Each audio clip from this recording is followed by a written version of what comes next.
Voilà, donc il y a à présent 37 participants. Je crois que c'est un bon nombre pour commencer. Il y en a d'autres qui vont certainement venir en cours de route. Donc tout d'abord, bonjour à toutes et à tous et bienvenue au webinaire de lancement du reportage Les défis de l'alimentation durable.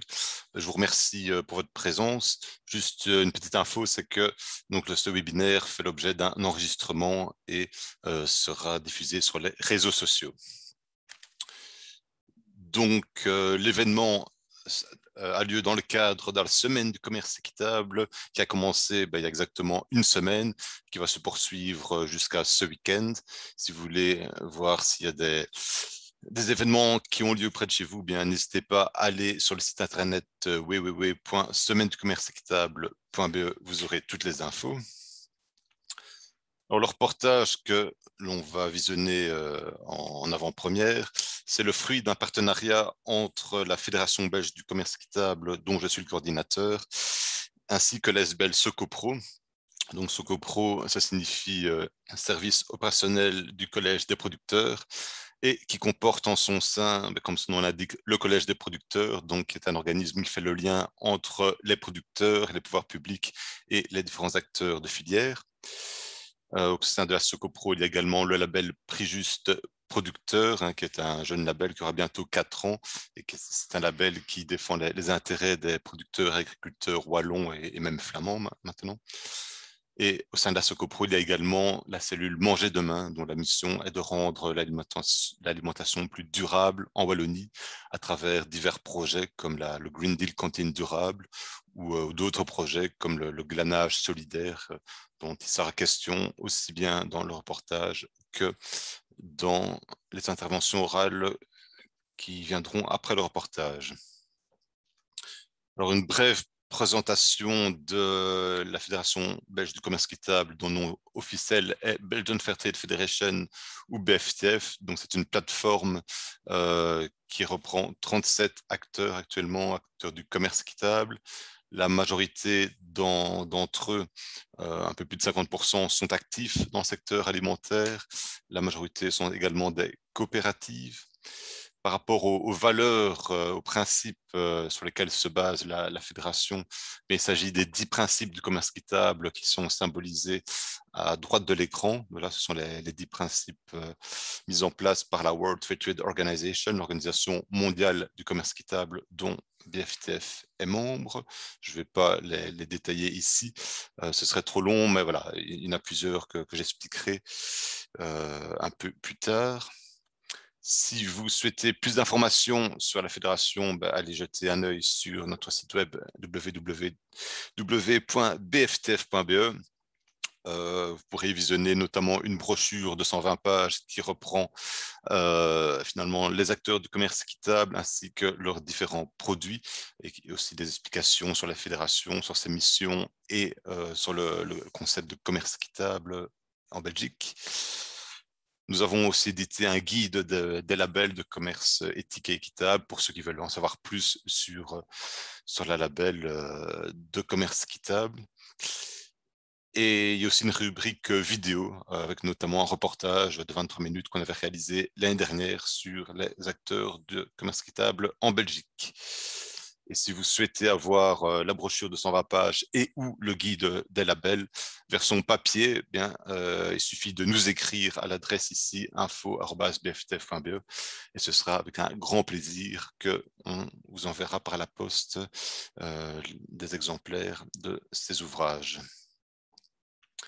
Alors, quel est le lien finalement entre le monde de l'agriculture durable et le secteur du commerce équitable? C'est tout simplement le commerce équitable nord-nord, qu'on appelle aussi le commerce équitable local, qui a le vent en poupe, dont on parle de plus en plus depuis 10-15 ans. Tout ça, c'est dû à la globalisation, au fait qu'on vit dans un monde de plus en plus mondialisé. Et la tendance est au low cost. Le marché, globalement, est de plus en plus monopolisé par les grandes enseignes, des grandes multinationales qui recherchent toujours le prix le plus bas. Résultat des courses, eh bien, les agriculteurs, que ce soit de Belgique ou partout en Europe, partout dans le monde, finalement, sont obligés de vendre leurs marchandises, leurs produits alimentaires à un prix, au prix du cours du marché mondial. Le problème, c'est que c'est un cours qui fluctue et qui souvent atteint des niveaux assez bas. Ce qui est problématique, parce que ici, je vais donner un exemple très simple, c'est celui dans le secteur du marché de la pomme. Donc, un maraîcher wallon, un producteur de pommes, pour produire 1 kilo de pommes, cela lui revient à 50 centimes. S'il veut le vendre sur le marché traditionnel, donc à la criée, souvent, il doit le vendre à un prix situé entre 20 centimes et 50 centimes. Donc, vous aurez tout de suite compris qu'il vend la plupart du temps à perte. Et les conséquences de tout ça, eh bien, c'est ce qu'on observe, un déclin catastrophique du paysage agricole wallon.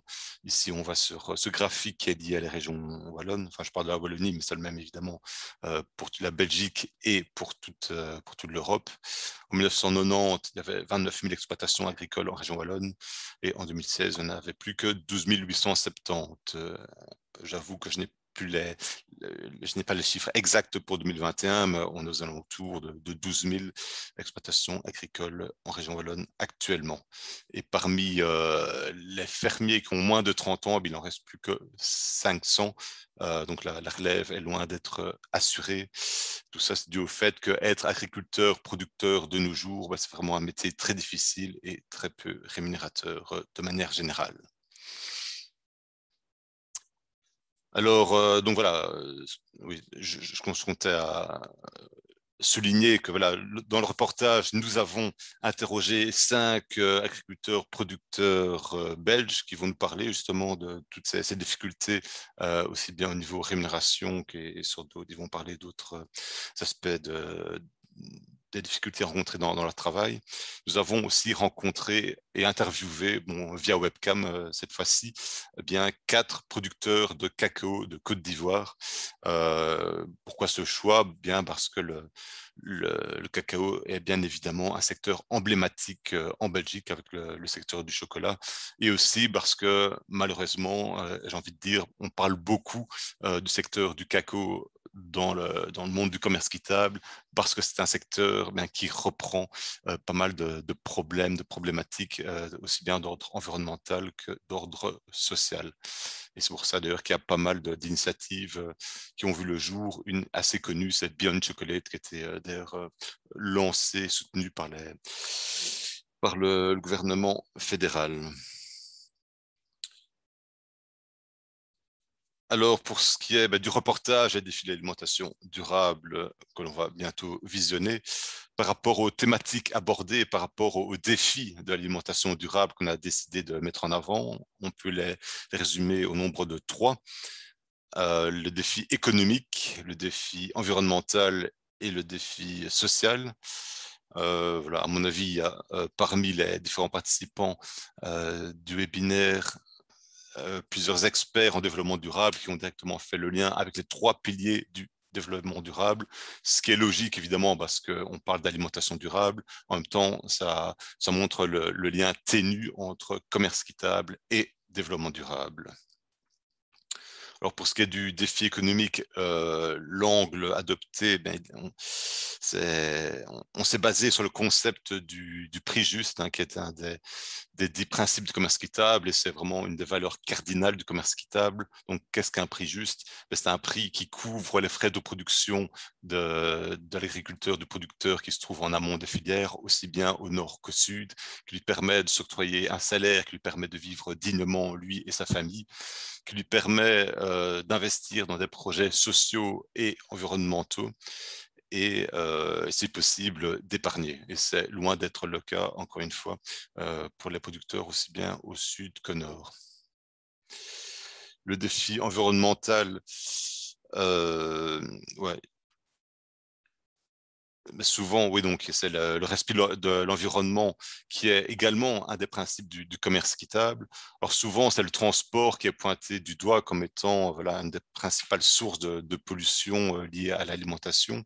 Il faut savoir que ce n'est pas ce n'est pas toujours vrai, en tout cas pour certains secteurs comme le cacao, l'empreinte carbone qui est liée au secteur du cacao est assez minime par rapport à d'autres aspects comme la déforestation, l'utilisation de pesticides qui ont un impact et sur la qualité du produit et sur évidemment la santé des différents producteurs. Et enfin, le défi social que nous avons abordé finalement sous deux angles. D'une part, encore une fois, en amont des filières, on va présenter bien des producteurs qui parlent des difficultés de rémunération et de vivre de leur labeur. Mais d'autre part, on s'est attelé à un autre sujet qui finalement est assez peu exploré. C'est le sujet de l'accessibilité de l'alimentation aux personnes précarisées en Belgique et plus spécifiquement l'accessibilité de l'alimentation durable finalement aux personnes précarisées en Belgique. Il faut savoir qu'actuellement, en Belgique, il y a un Belge sur 16 qui a besoin de faire appel aux banques alimentaires pour pouvoir se nourrir, lui et sa famille.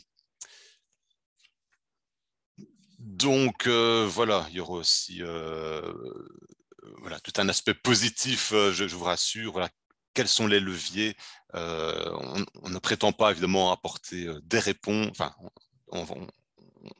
en tout cas, on ne prétend pas apporter la réponse, mais plutôt des éléments de réponse et présenter aussi des initiatives qui ont été lancées aussi bien par les citoyens, par le milieu associatif que par les pouvoirs publics.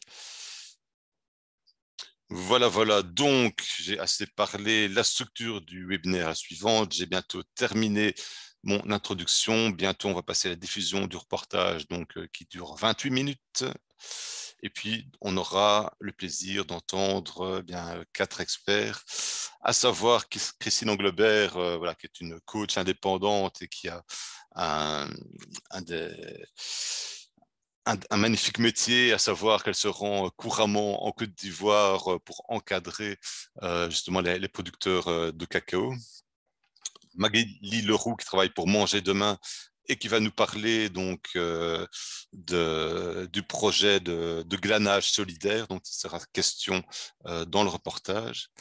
Bernard Ménet, qui est donc le responsable du label Prix Juste Producteur, qui est donc un label de commerce équitable Nord-Nord. Et puis, on aura le plaisir d'entendre en dernier Koen van Troos de Fairtrade Belgium. Vous connaissez certainement le logo, qui est un label de commerce équitable Nord-Sud assez répandu.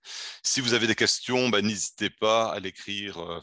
Certains l'ont déjà compris, je pense, via la fonctionnalité QNR.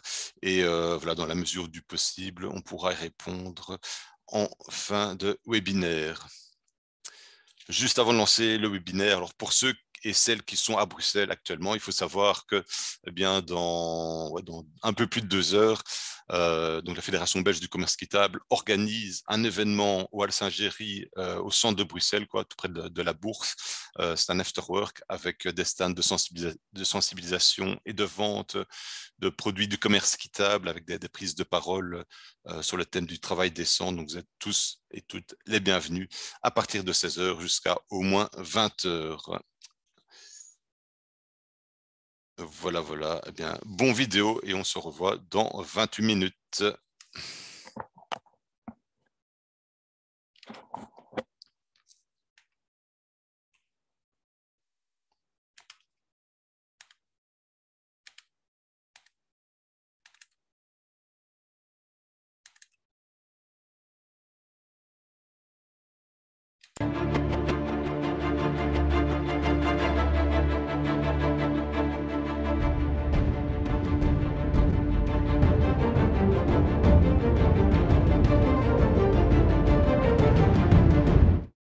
La question de l'alimentation, sa qualité, son accessibilité, l'impact des différents modèles agricoles sur le plan socio-économique et environnemental sont des sujets qui suscitent une préoccupation croissante des citoyens ces dernières années. Le baromètre du commerce équitable wallon a mis récemment en exergue que le pourcentage de citoyens préoccupés vis-à-vis de la rémunération des agriculteurs belges est passé de 70% en 2016 à 79% en 2021. Par ailleurs, il a été calculé que le revenu mensuel moyen d'un agriculteur wallon entre 2016 et 2019 était inférieur à 1 200 euros. Le prix moyen des terres agricoles en Belgique a lui augmenté de plus de 10% lors du premier semestre 2021, accroissant ainsi les difficultés liées à l'accès à la terre.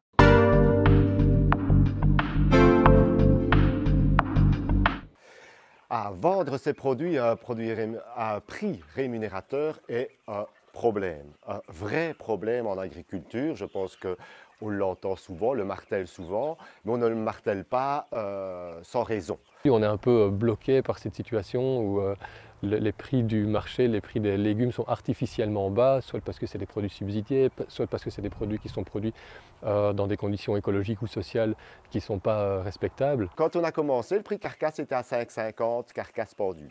Au jour d'aujourd'hui, les derniers qui sont partis, ils sont à 4,80 carcasse pendue. Alors, en 10 ans de temps, vendre son produit moins cher alors que le coût de la vie a augmenté, il n'y a pas besoin de faire 36 000 explications, on répond tout de suite à la question.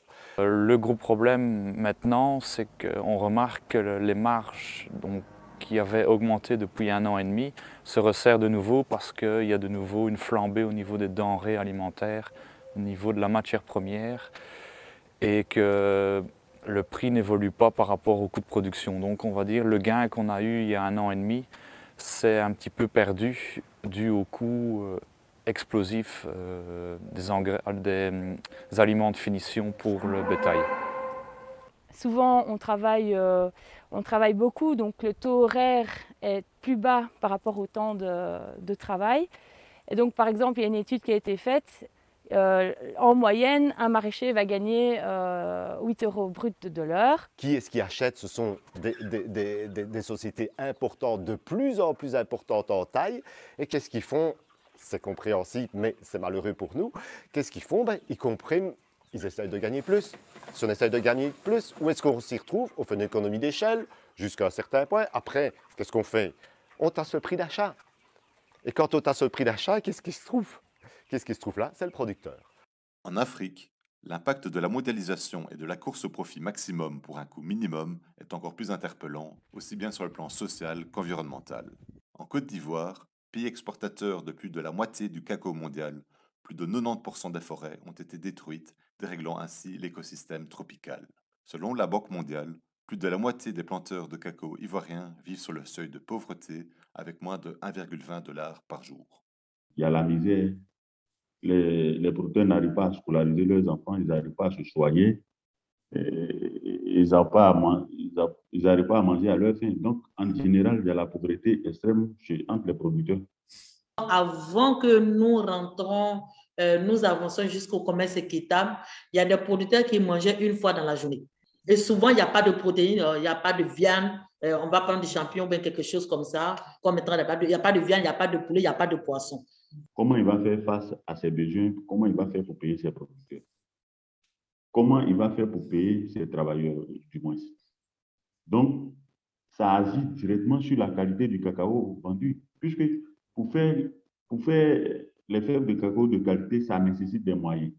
Or, ces moyens, ça se trouve dans le coût de la production. Or, l'achat du cacao ne couvre pas le coût de production, donc ils sont obligés de faire mal la fermentation, faire mal le cacao pour pouvoir vendre à un prix dérisoire pour s'en débarrasser. Je peux dire en guillemets pour s'en débarrasser. Donc, je conclue pour vous dire que le prix d'achat joue un rôle important sur la qualité du cacao vendu.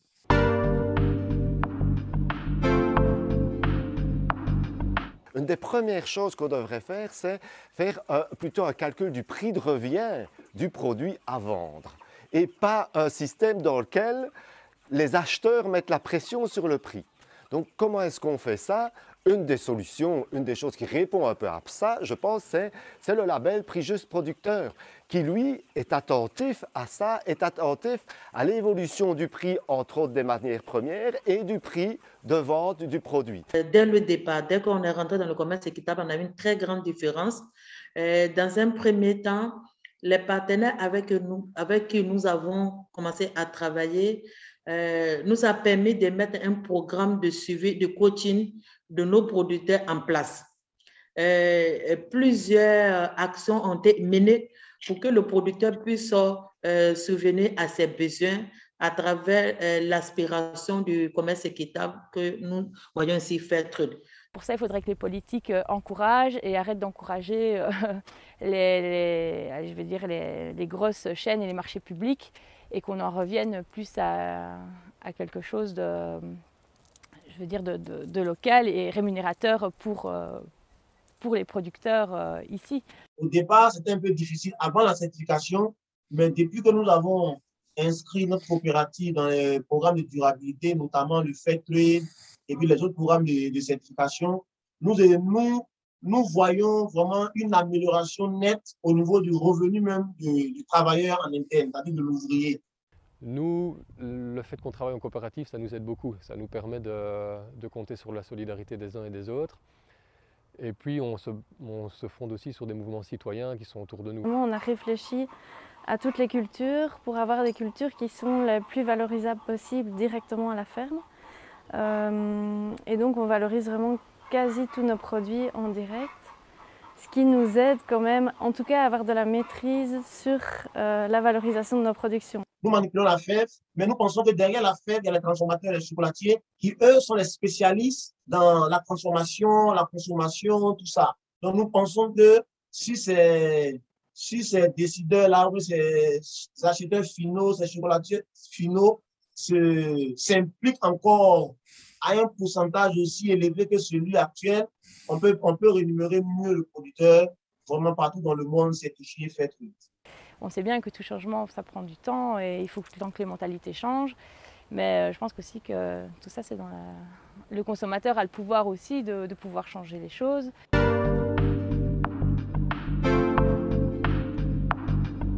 C'est pas compliqué de produire de manière écologique en soi.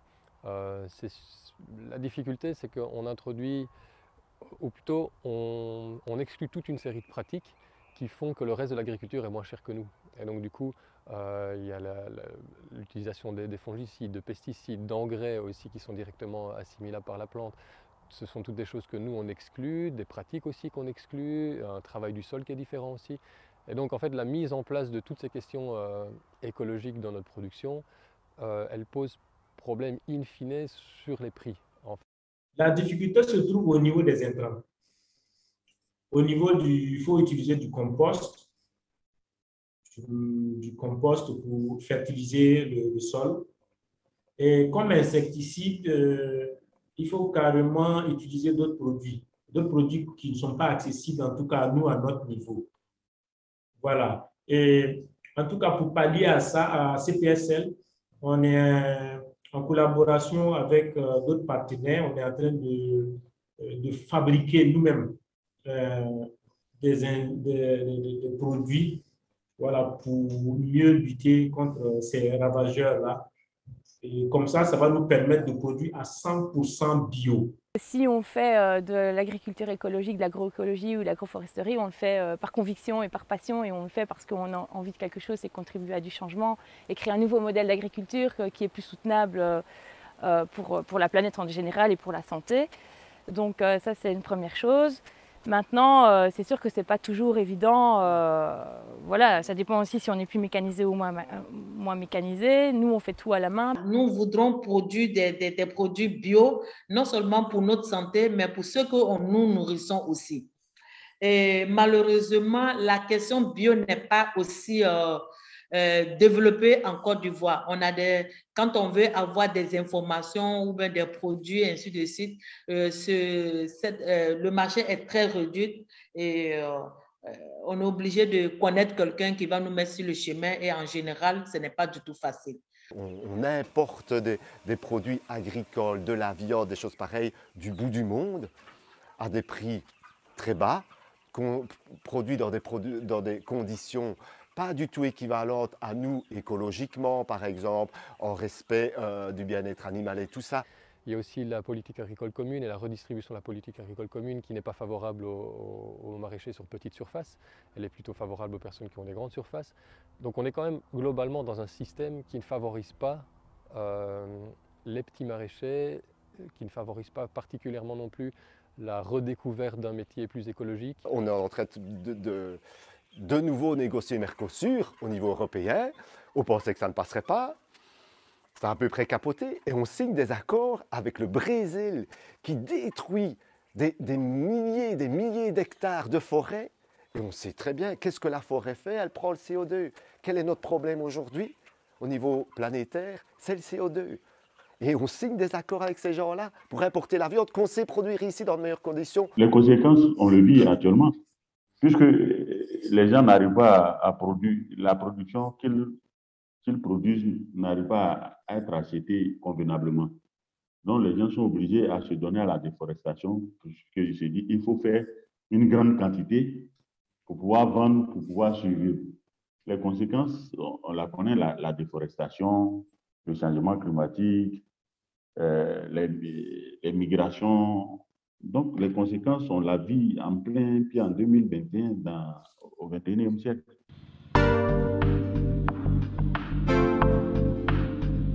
On a créé un groupe de maraîchers diversifiés donc, sur petite surface en réponse à la PAC parce que c'est surtout les gros agriculteurs qui sont le plus aidés, on va dire, en termes de subventions. Et donc là où nous, on revendique certaines choses, ben, si on avait une prime bio majorée ou si on avait des mesures agro-environnementales et climatiques qui seraient adaptées à notre système, il y a si on avait un code culture spécifique pour qu'on puisse rentrer dans les cases, ou si on avait le droit au fonds de calamité quand on a des problématiques comme des inondations, des sécheresses, ce serait plus facile. En coopérative, c'est quand on est unis qu'on arrive à mieux faire, à mieux produire. Voilà. Et quand on part en rang dispersé, on ne peut rien réussir. Et depuis sa création, depuis 2009, à la création de la coopérative, on s'est rendu compte qu'on a eu à régler plein de problèmes qu'on ne pouvait pas régler individuellement. On a vu que c'est en se mettant ensemble en coopérative qu'on pouvait mieux régler nos problèmes. Donc, une coopérative qui veut faire du bio mais qui n'a pas les moyens, elle ne pourra pas vraiment s'engager. Elle va rester que dans la partie conventionnelle. Donc, je pense qu'aujourd'hui, s'il y a une implication de tous les acteurs, notamment les consommateurs finaux, les chocolatiers, les traders, les décideurs, le gouvernement ivoirien, nous les producteurs, on ne peut aucun inconvénient à suivre les nouvelles exigences de production au niveau mondial. Enfin, si les gens étaient plus sensibilisés à l'impact qu'a leur consommation, en fait, quand je mets plus d'argent dans mon alimentation, c'est que je mets plus d'argent pour mon environnement en général aussi, pour la société de manière générale. Donc je crois qu'il y a vraiment un travail de sensibilisation à faire où si les gens sont plus conscients de ça, ils seraient peut-être prêts à mettre une part un peu plus importante de leur panier dans l'alimentation et à vraiment choisir de manière éclairée leur alimentation. Je remercie toujours la venue de la certification parce qu'en son temps, l'utilisation de ces produits-là était faite de manière au hasard. Comprenez?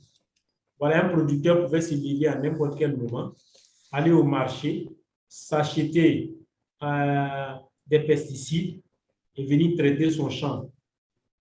Il a fallu qu'en 2013, que ces organismes de certification-là, avec leurs différents standards, viennent nous dire que désormais, toute personne qui veut traiter des produits phyto doit être formée et mieux équipée. Alors que ce n'était pas fait avant. Et sûrement, les gens en mouraient sans même savoir la cause même de leur mort. Il faut qu'aujourd'hui, on comprenne que le producteur est le point focal sur lequel on devrait s'appuyer si on voudrait voir une agriculture durable dans le monde. Donc, il ne faudrait pas que le producteur il soit toujours en dernière position. Le producteur doit pouvoir être écouté. Le producteur doit pouvoir être vraiment encadré.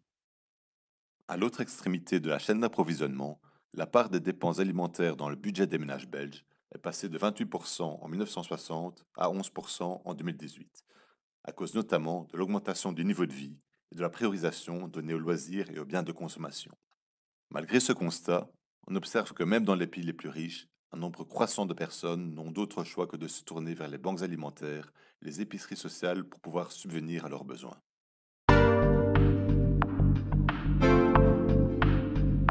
On a vu ici avec cette crise Covid les files dans toute la Belgique pour aller chercher de l'aide alimentaire. Sur Charleroi, il y a eu un déploiement énorme de l'associatif, du public pour s'associer justement pour ne pas laisser les gens crever de faim. Aujourd'hui, les besoins sont urgents et importants.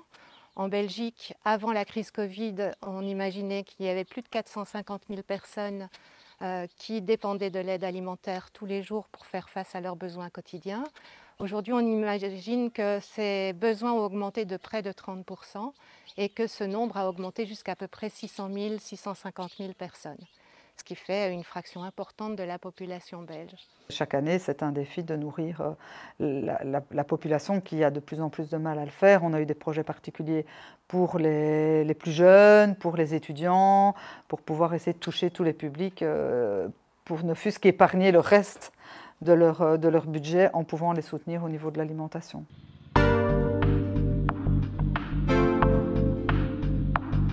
Ce qu'il faut peut-être casser comme préjugé, c'est qu'il y a autant de diversité parmi la population précarisée que parmi l'ensemble de la population.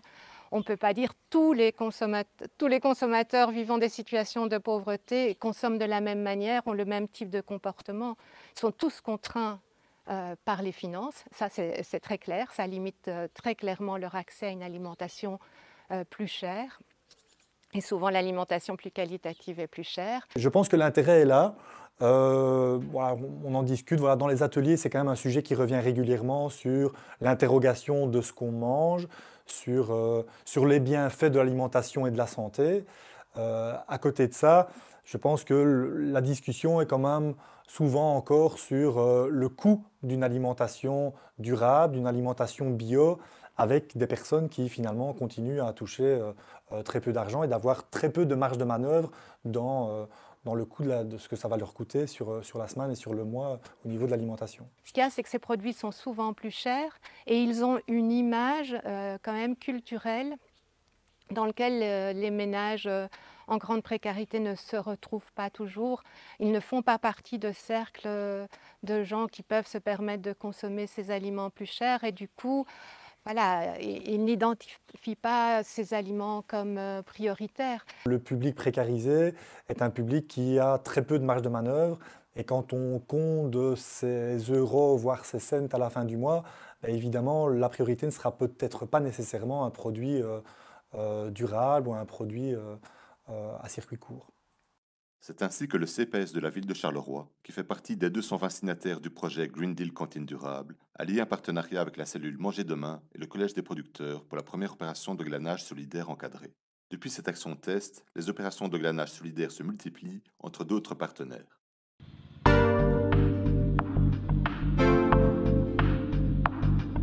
Donc le projet glanage, donc l'an passé nous avions eu un contact avec le collège des producteurs et bon, de fil en aiguille et de petits contacts, le projet a pu voir le jour. Ce qu'on ne s'attend pas toujours, je pense, c'est à la quantité qui reste dans les champs après le passage du fermier, enfin de l'entreprise, il reste quand même énormément. Et effectivement, nous qui mettons tous les moyens possibles et fait d'astuces en général pour retrouver le maximum à redistribuer aux gens qui ont réellement besoin, qui sont dans le besoin, qui ont faim, on se dit là, il y a quelque chose à jouer sans doute plutôt que laisser ça pourrir dans les champs. C'était une découverte. Donc dans le sens où il fallait mobiliser vite, très vite et répondre à la demande du producteur, puisque lui a des contraintes au niveau production. Avec les ateliers du 45 et mon collègue Cédric, on a su mettre en place disposition en véhicule des bénéficiaires, ils se sont mobilisés. Je trouvais ça intéressant parce qu'évidemment, la démarche de sensibilisation est une démarche qui fait partie de ce qu'on peut proposer dans le cadre de nos ateliers de réinsertion. Et donc la démarche de réflexion sur l'alimentation équilibrée, l'alimentation durable via des circuits courts, évidemment, ce sont toujours des sujets de société, des sujets intéressants. Et donc le projet glanage pouvait être intéressant à proposer dans le cadre d'une forme de réinsertion sociale et voilà, d'un intérêt et d'aborder un sujet de société. Après, évidemment, ce projet continue et donc après la récolte des fraises, il y a aussi la distribution, il y a le fait de prendre les fraises qu'on n'a pas su travailler tout de suite pour les congeler. Et puis, il y a des ateliers qui encore aujourd'hui ont lieu avec les fraises qui ont été récoltées et qui ont été congelées. Donc, c'est un projet qui amène quand même pas mal d'activités en plus que simplement le glanage en lui-même. Depuis la fin des années 2010, un nouveau concept de magasin alimentaire a été importé des États-Unis en Belgique. Il s'agit des supermarchés coopératifs. On en retrouve sur l'ensemble du territoire. Parmi les membres de la Fédération belge du commerce équitable, on peut citer Vervicoop à Verviers, Woocoop à Waterloo ou encore Copeco à Marché-nos-Ponts. L'objectif de ces supermarchés coopératifs est de faciliter l'accès à une alimentation de qualité en offrant des prix réduits grâce à un système de management participatif et démocratique.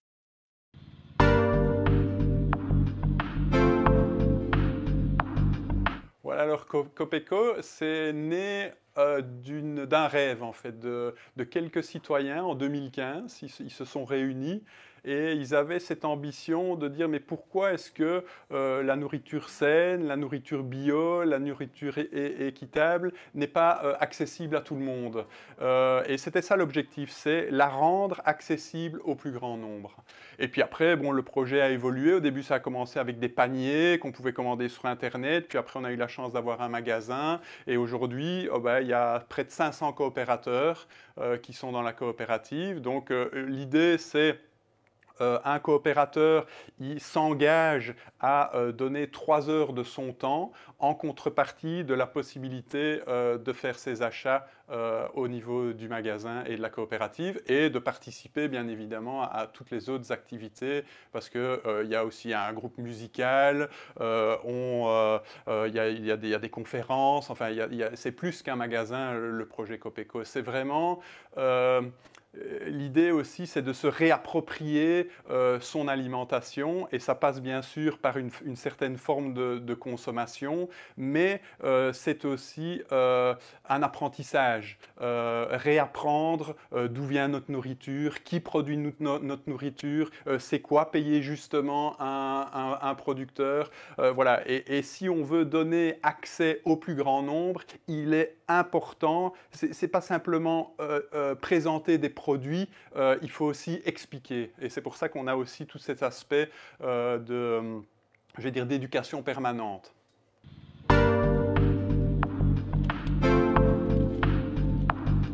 Les leviers sont sans doute le développement de toutes les concertations qui sont en train de se mettre en place sur Charleroi, que ce soit avec la ceinture alimentaire, que ce soit avec les Green Deal, que ce soit avec les partenaires qui commencent à mieux se connaître au niveau de l'alimentaire. Il y a eu beaucoup de choses qui sont développées ici grâce, j'aime pas de le dire, mais grâce au Covid, où on a remis autour de la table vraiment beaucoup de partenaires qui réfléchissaient autour de l'alimentation au sens large. Du coup, je pense qu'il y a une grande responsabilité des pouvoirs publics à prendre des mesures pour garantir l'accès de tous à des aliments de qualité. Donc, par exemple, je pense au domaine de la fiscalité. Pourquoi les aliments finalement les moins bons pour la santé, les moins bons pour l'environnement sont moins chers? Dans notre réflexion d'aller vers eux et justement de pouvoir développer un peu plus, de répondre un peu plus à d'autres demandes que eux n'osent peut-être pas émettre. Donc, puisqu'ils sont toujours dans la situation du receveur et peu du demandeur. Donc là, si on arrive à créer ce dialogue-là, on pourrait très certainement pouvoir développer, mettre en évidence des demandes que nous ne connaissons pas à ce jour. Puis je pense qu'il y a d'autres projets à explorer qui aujourd'hui sont peut-être qui ont l'air plus utopistes, mais qui sont à explorer. Par exemple, aujourd'hui, on parle de sécurité sociale alimentaire, de voir comment on pourrait tous cotiser selon nos moyens, pour tous recevoir selon nos besoins des aliments de qualité, comme on l'a fait et dans le temps pour la sécurité sociale. Pour moi, c'est très encourageant. C'est très encourageant pour l'avenir parce que je pense que le changement, il passera par la mobilisation citoyenne. Bien sûr, j'en parlais tout à l'heure, le rôle de pouvoir public est là et il est certainement là pour aider à fixer un cadre et pour stimuler, pour mettre un peu l'énergie de départ. Mais les changements, ils ne se feront que s'il y a une masse critique de citoyens qui sont prêts à vouloir et à pratiquer vraiment ce changement. L'autorité publique achète des produits qu'il redistribue aux organisations qui font de l'aide alimentaire, qui les distribuent aux bénéficiaires. Souvent, ce sont des marchés de produits qui sont attribués à celui qui donne le plus petit prix. Et du coup, ce ne sont pas toujours des produits très qualitatifs. Là aussi, simplement en changeant les cahiers de charges, ils pourraient déjà faire beaucoup mieux. Et simplement, voilà, on voit ici les personnes qui travaillent en réinsertion, qui sont à l'atelier permaculture, qui retrouvent ce lien à la terre, qui recomprennent le temps qu'il faut pour que ça pousse, le plaisir, la fierté qu'on a de voir une graine qui devient un légume, un fruit qu'on peut manger après. C'est ça qu'il faut retrouver, c'est le plaisir, c'est l'envie et la joie de bien manger, outre ce que je disais tout à l'heure, oui, c'est important pour votre santé, etc. Non, il y a des notions de valeur comme la fierté, le bonheur, le plaisir, le fait de se retrouver ensemble. Voilà, ça, ce sont tous des éléments, je pense qu'il faut vraiment remettre ensemble, enfin remettre avec la notion d'alimentation saine.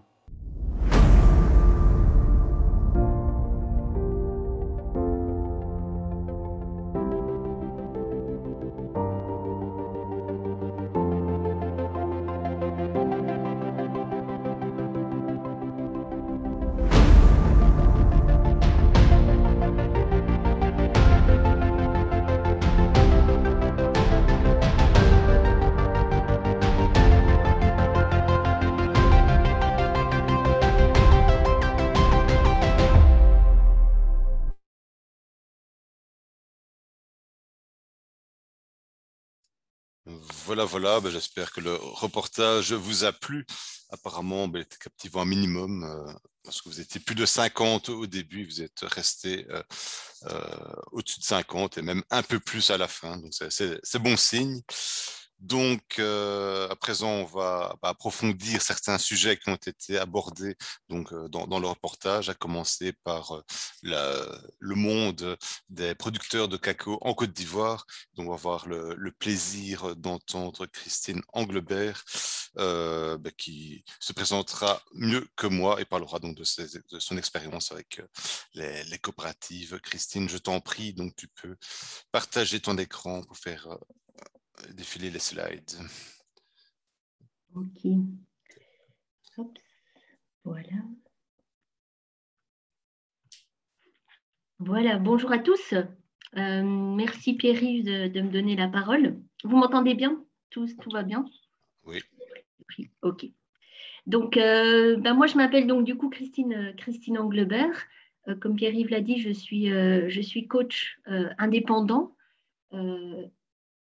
et je travaille du coup beaucoup avec les producteurs. Alors, à la fois avec des producteurs ici en Belgique et à la fois avec des producteurs en Afrique, dont entre autres la Côte d'Ivoire sur le cacao. Donc, ma thématique, moi, c'est que je suis spécialisée dans tout ce qui est renforcement de capacité sur tout ce qui va concerner l'accès marché, la durabilité et les dynamiques collectives. Pour votre info, à la base, j'ai plutôt un background d'école de commerce. Après avoir passé une dizaine d'années dans les sociétés privées, j'ai travaillé pour le Fairtrade et depuis maintenant presque 8 ans, je suis active donc à mon propre compte en tant que coach terrain. Donc, j'ai à la fois cette posture de coach et à la fois de pédagogue par projet, puisque mon objectif, c'est vraiment d'amener les groupes à se mettre dans des nouvelles dynamiques pour plus de durabilité au sein de leur coopérative. J'ai presque 40 groupes que j'ai accompagnés maintenant depuis 2014 en Afrique, donc Afrique de l'Ouest, de l'Est et du Nord. L'Ouest, entre autres, donc la Côte d'Ivoire, le Bénin, le Mali, le Burkina Faso. Et sur des filières telles que le cacao, le café, les fruits et les légumes, fruits secs, fruits frais, etc. Et donc, comme je vous l'ai dit, je suis active dans 2 programmes majeurs, le programme du TDC, donc de Enabel, et un programme plus local que certains d'entre vous connaissent peut-être également, qui est le programme Bourg-Bruxelles Paysan. Alors, en 2 mots pour ce programme-là, c'est un programme d'appui aux maraîchers petite surface qui s'installent en région bruxelloise et pour lequel, depuis 2016, c'est un programme de 5 ans, donc 2016-2021, on les accompagnait, notamment en ce qui me concerne dans tout ce qui est commercialisation en circuit court. Je ne vais pas en dire beaucoup plus parce que Pierre-Yves m'a dit aujourd'hui tu parles du Sud, donc je vais vous parler plutôt du TDC et du programme qu'on met là-bas en place. Donc, le programme du TDC, l'objectif vraiment, c'est de voir comment est-ce qu'on peut renforcer les organisations, les coopératives, dans leur gestion d'entreprise, c'est-à-dire autant sur les aspects finance, marketing, collectif, gouvernance et communication. Donc, le but, c'est qu'ils se gèrent mieux, que l'accès au marché soit facilité, qu'ils puissent mieux discuter avec les acheteurs internationaux et qu'ils ont un meilleur accès au financement. Avec du coup comme objectif derrière aussi, c'est qu'ils augmentent leur chiffre d'affaires, leur service aux membres et du coup l'efficacité du collectif de la coopérative. Avec évidemment, ce qu'on souhaite, c'est qu'en final, même si on travaille avec les coopératives, en final, c'est le membre producteur que l'on cible, puisque le souhait, c'est que le producteur, en bout de ligne, se sente à une vie beaucoup plus correcte, à un revenu plus digne par rapport à tout ça. Donc, voilà, grosso modo, donc ça c'est sur le programme total du TDC. Donc, depuis 2014, il y a environ 100 coopératives qui ont été accompagnées. Vous voyez ici les différents pays, donc Bénin, Burkina, Congo, Ghana, Côte d'Ivoire, Mali, Rwanda, Ouganda, sur différentes filières, comme je vous l'ai dit, entre autres le cacao. Et alors, c'est un programme où quand on travaille avec une coopérative, on va travailler pendant 2 ans avec elle. Donc, ce n'est pas du one-shot où on va juste les voir une fois et puis après, on dit débrouillez-vous. C'est vraiment un accompagnement personnalisé où on va travailler pendant 2 ans avec la coopérative. Donc, on a vraiment le temps et à la fois de travailler ensemble pour bien comprendre les enjeux qui sont actuellement présents au sein de la coopérative et du coup, qui permet aussi, sur base de ces enjeux, de définir les différents champs d'action, de projets qu'on va mener ensemble pour arriver à un objectif un pas plus loin, on va dire, pour la coopérative. Oui, donc ça, c'est un petit peu pour dire aujourd'hui, on est donc, du coup, on travaille par programme de 2 ans. Donc, le programme aujourd'hui 2020-2022, on est sur 25 coopératives accompagnées et vous voyez qu'il y en a majoritairement sur le cacao, la Côte d'Ivoire, puisqu'on parle de 11 coopératives. Et voilà. Pour ma part, j'en accompagne 5 sur la Côte d'Ivoire, donc comme ça. Et donc, comme je vous l'ai dit, qu'est-ce qu'on propose? Enfin, qu'est-ce que le TDC plutôt propose? C'est que donc, on est un groupe de coachs spécialisés en marketing ou en gestion financière. On va sur place pendant 2 ans avec eux, on s'adapte aux besoins, on discute, on crée un climat de confiance aussi avec la coopérative, qui est aussi une bonne base pour évidemment travailler ensemble et atteindre des résultats. Donc, il n'y a pas un coaching qui va se ressembler. Avec chaque coopérative, on va faire des choses différentes parce que leurs besoins, même s'ils sont dans le même pays, dans la même filière, ils n'ont pas les mêmes besoins. Et donc, on va, avec certains, plutôt travailler l'export, avec d'autres, peut-être plutôt travailler simplement un positionnement de base. On peut travailler des programmes plutôt liés à la durabilité. Ça part vraiment un petit peu dans tous les sens et on essaye de s'adapter donc aux besoins de l'organisation. Je vous ai mis ici un lien, mais on ne va pas le mettre, enfin, parce que ça dure 15 minutes et que mon temps est vachement révolu par rapport à ça. Mais c'est un film que le TDC a fait sur justement ce coaching. Si vous êtes intéressé par voir un peu plus loin comment ça se passe sur le terrain, je vous invite à le visionner ici. Voilà. Donc ça, c'est sur ce programme du TDC. Alors, par rapport à tout ça, en discussion, donc en préparation de ce séminaire, Pierre-Yves me disait ce serait intéressant d'avoir une sorte de mise en perspective des témoignages qui a été fait dans la vidéo par les différents producteurs. Il y a eu 4 organisations, la CEP, ECAM, le CPSL et la CADESA, et j'accompagne en fait 3 de ces coopératives, donc ECAM, CPSL et CADESA, donc je connais assez bien leur réalité. Et donc c'est par rapport à ça et par rapport à tout ce qu'ils ont dit que j'ai envie d'un petit peu mettre en perspective en fait leurs différents témoignages et vous donner des clés de lecture pour aller un pas plus loin. Voilà. Donc, premier bloc de cette vidéo, parler un petit peu de la difficulté d'avoir un prix rémunérateur pour le cacao en Côte d'Ivoire pour le producteur. Alors, je vais passer un peu brièvement, mais j'espère que vous allez bien me suivre.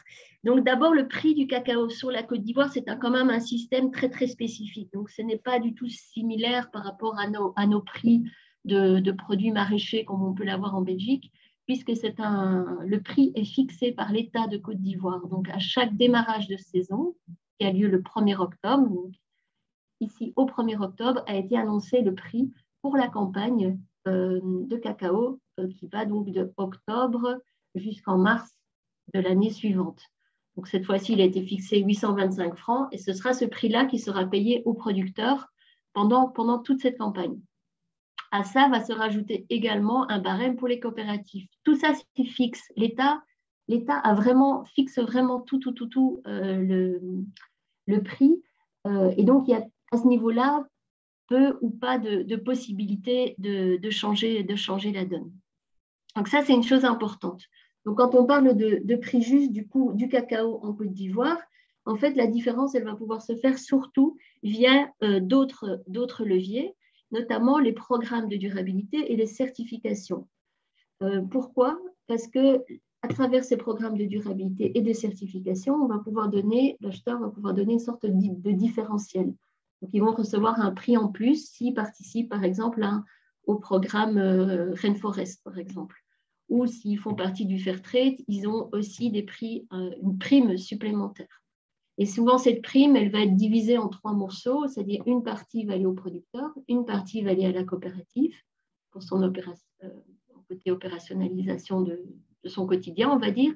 Et la dernière partie ira sur des projets communautaires. Et chaque programme va un petit peu décider comment ça se balance, quoi.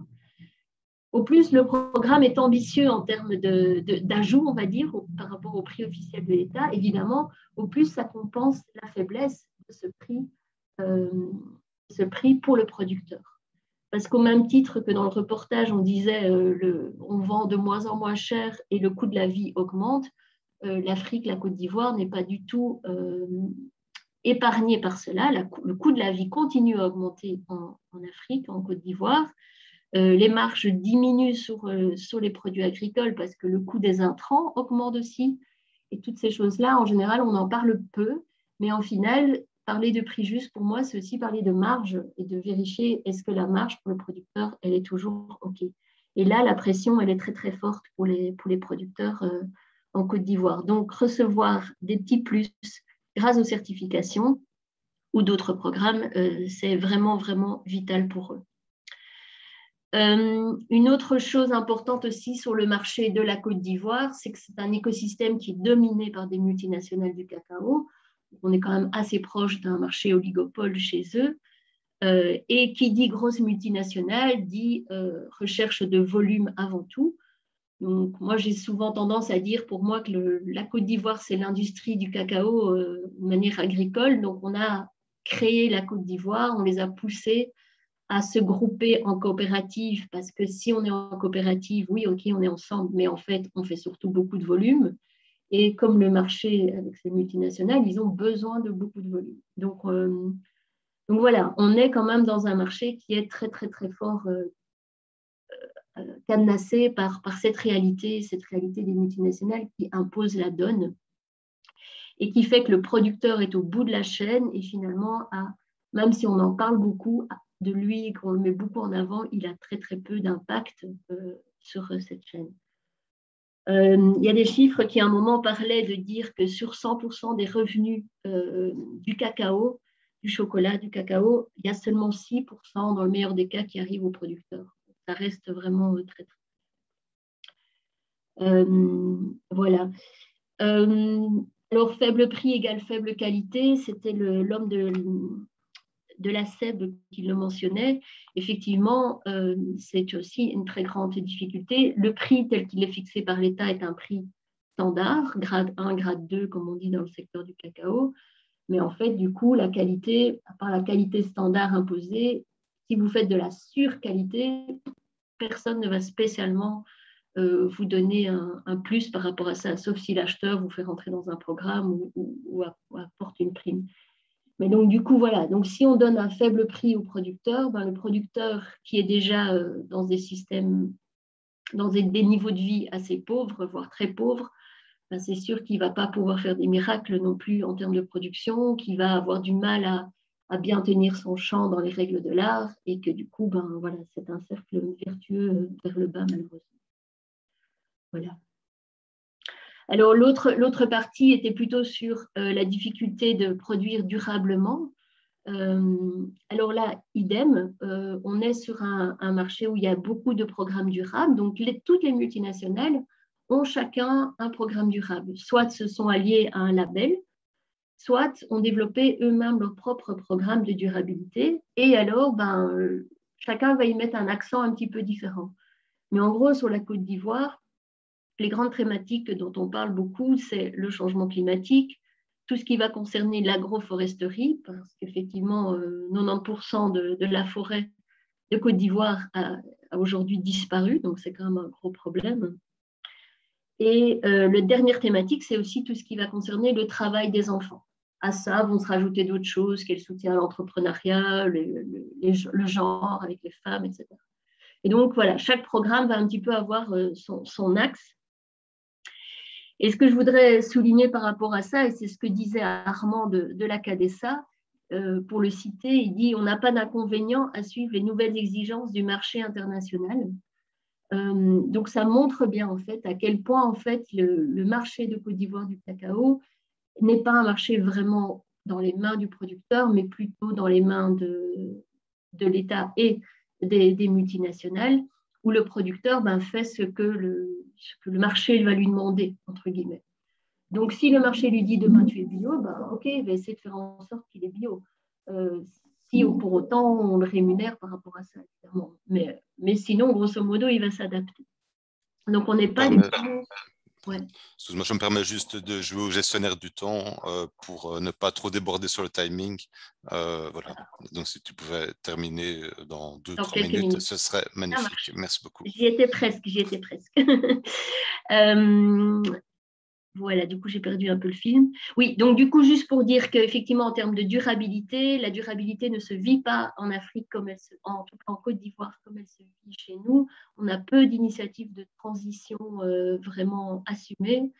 La mobilisation citoyenne reste assez limitée. Et donc voilà, malgré quelques initiatives souvent amenées par des acheteurs, et les coopératives vont également suivre, ça reste encore assez limite en termes d'évolution. Donc, il y a encore pas mal de chemin à faire en termes de durabilité et de bio par rapport à eux. Mais à la fois, ça se comprend dans le contexte. Bon, je vais aller un peu plus vite. Je vous invite aussi, je vous ai mis un deuxième lien qui est un témoignage d'un producteur de cacao, Jacarija Bitier, qui était venu en Belgique rencontrer une série de maraîchers en 2019, et qui, suite à ça, avait fait on avait fait une petite capsule vidéo de 6-7 minutes où il parle de justement qu'est-ce que c'est pour lui la durabilité, qu'est-ce que ça aurait comme impact pour lui si on arrêtait d'acheter du cacao, et est-ce qu'il faut privilégier durabilité et prix juste. Donc voilà, je vous invite à le regarder si vous avez l'occasion, ça peut éclairer pas mal les choses. Voilà, c'est assez vite, donc il y aura peut-être plein de questions. N'hésitez pas, je suis à votre disposition et j'espère que ça a été très clair. Merci à tous. Voilà, tout grand merci, Christine, pardon.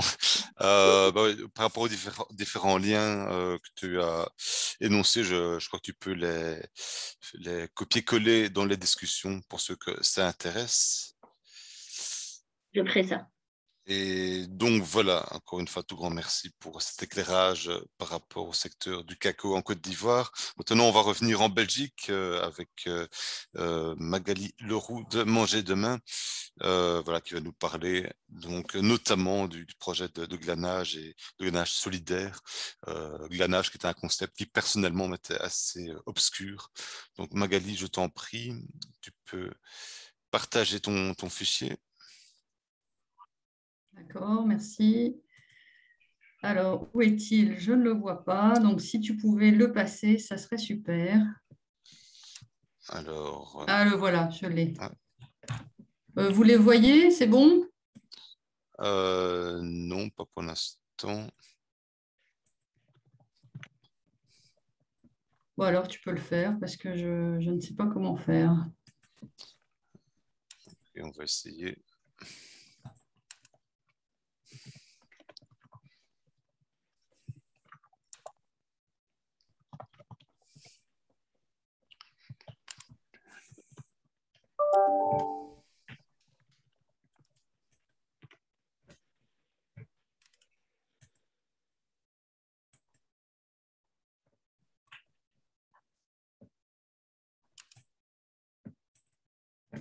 Voilà, je crois que j'ai magnifique, réussi. impeccable. Voilà, magnifique. Génial. Voilà.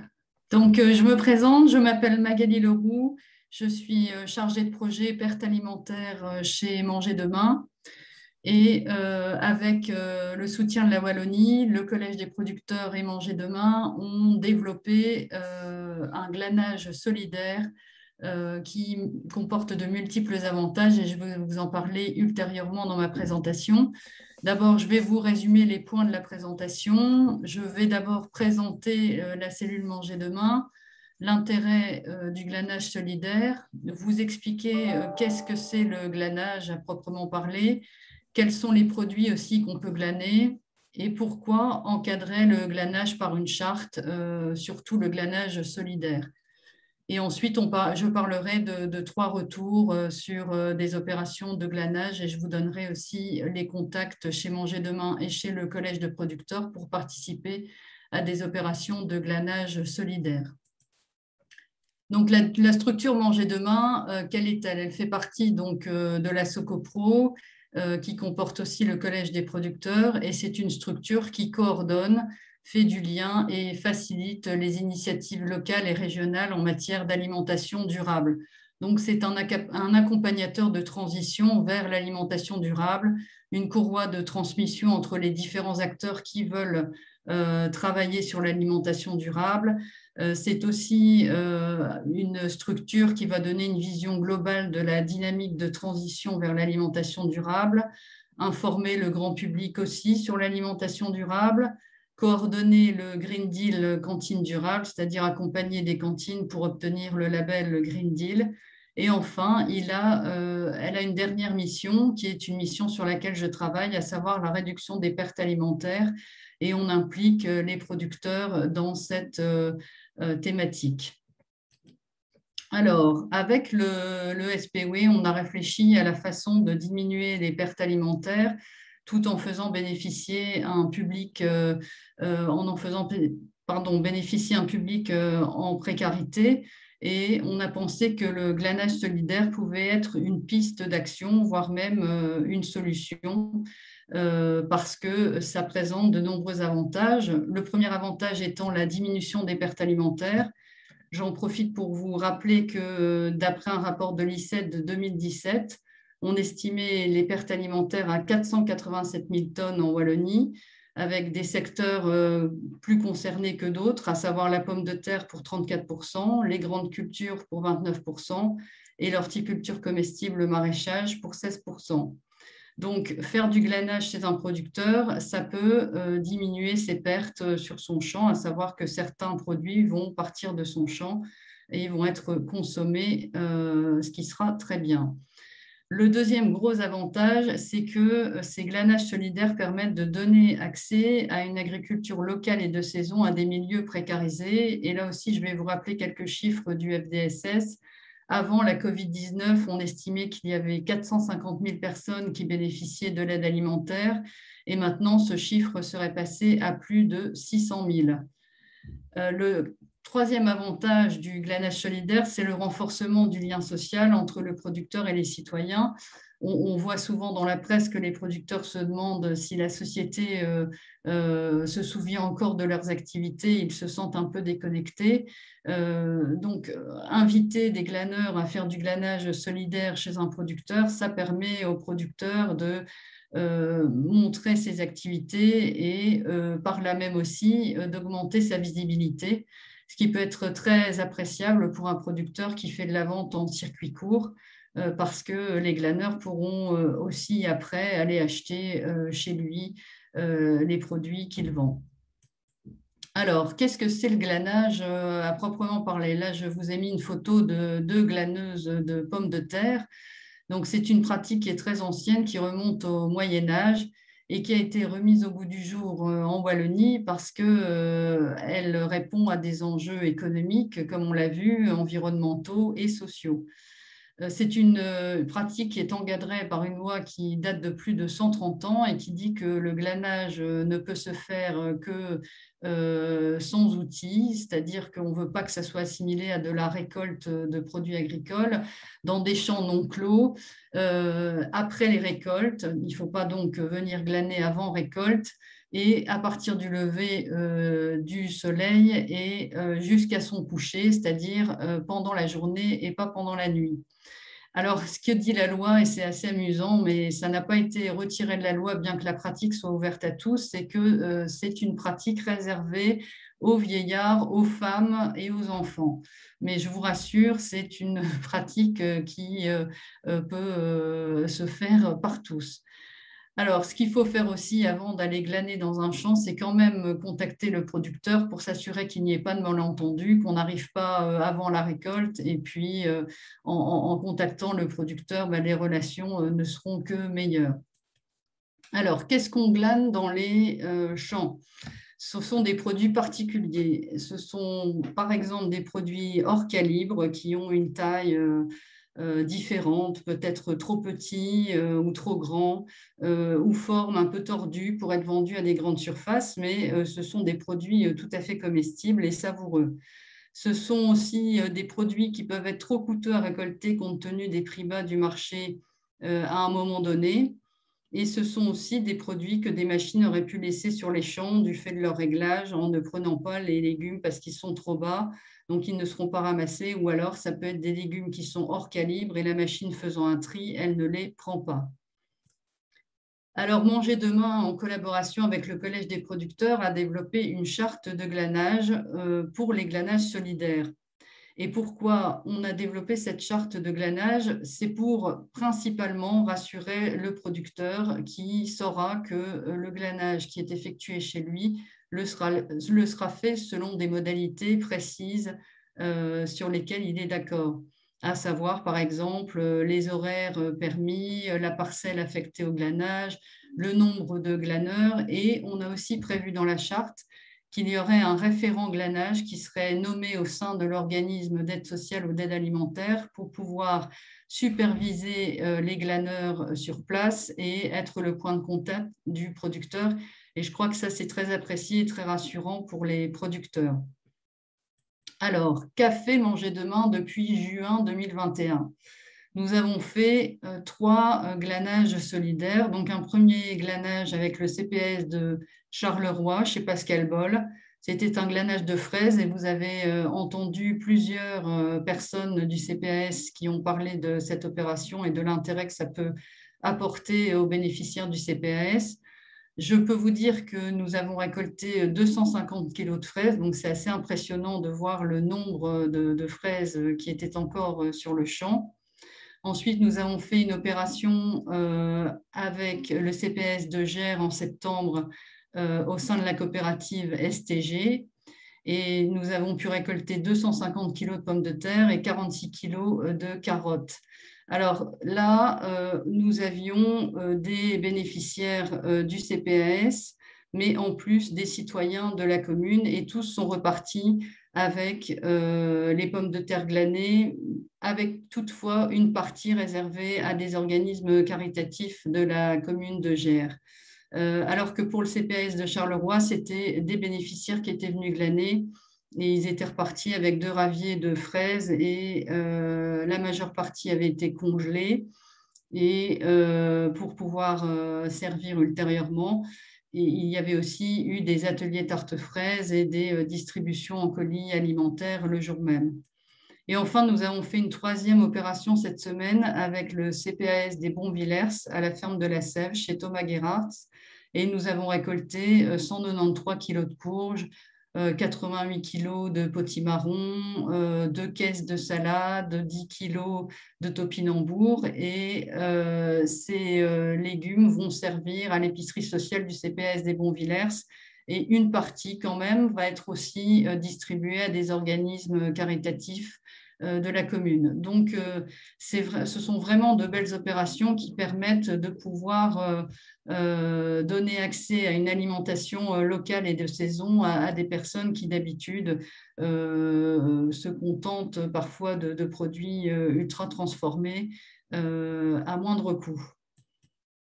Donc, si vous souhaitez nous contacter pour participer à une opération de glanage solidaire, vous êtes les bienvenus. Et j'ai mis ici les 2 contacts à la fois chez le Collège des producteurs. Vous avez Marc Chausse qui est en contact avec les producteurs principalement.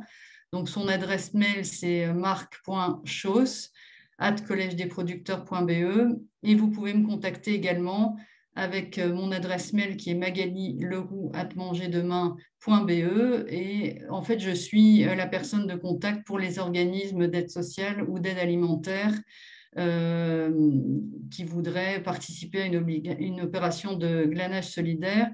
Alors, il y a aussi un lien très intéressant qui est un lien vers le site de Manger Demain qui vous donne beaucoup d'explications sur le glanage solidaire, qui vous permet aussi de lire la charte de glanage. Et vous pouvez donc la trouver sur le site en cliquant sur l'icône production alimentation. Et vous avez aussi un lien Google Form qui vous permet de donner vos informations pour qu'on puisse vous rappeler ultérieurement.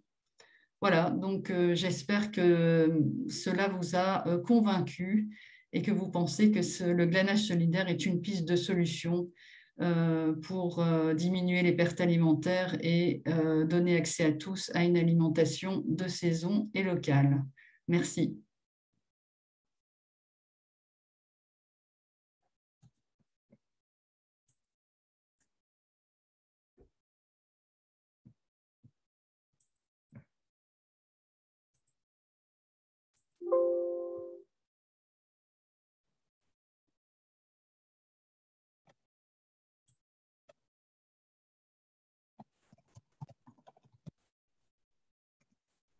Et je me rends compte que mon micro était fermé. Donc, un tout grand merci, Magali, pour cette intervention très intéressante.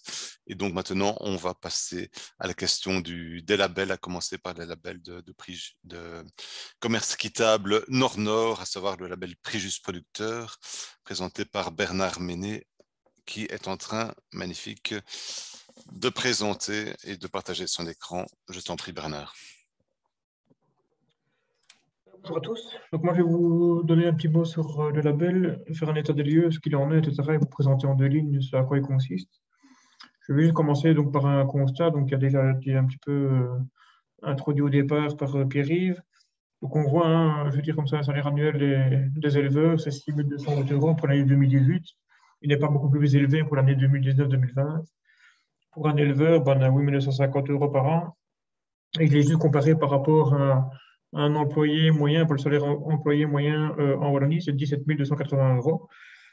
Et en sachant très bien qu'ici, évidemment, on ne compte pas les heures prestées. Alors, j'ai juste aussi voulu vous attirer l'attention sur le fait de, voilà, on parle notamment des prix, de l'importance évidemment des coûts de production, on en parlera aussi au travers des labels.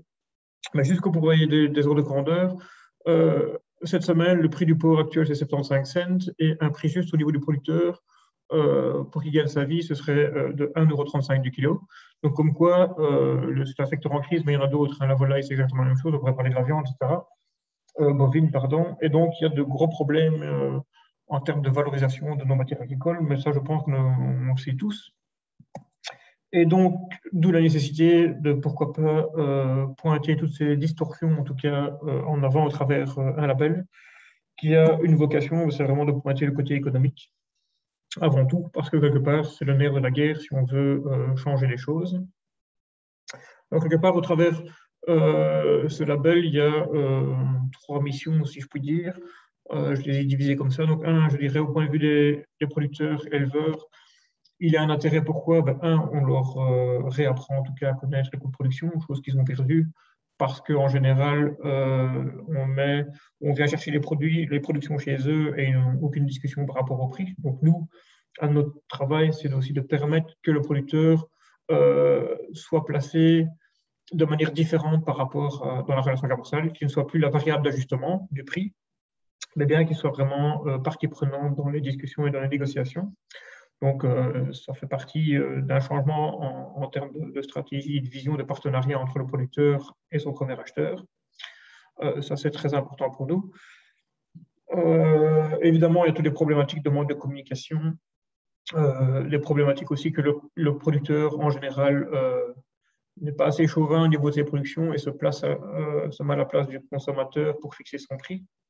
Donc, ce sont aussi des problématiques lorsqu'on aborde un marché. On regarde tous les prix au niveau de la concurrence et on pense généralement qu'on peut produire à ce prix-là aussi. Donc, pour moi, c'est aussi il faut vraiment réapprendre un petit peu tout le contexte en termes économiques, marketing et comment se mettre en avant.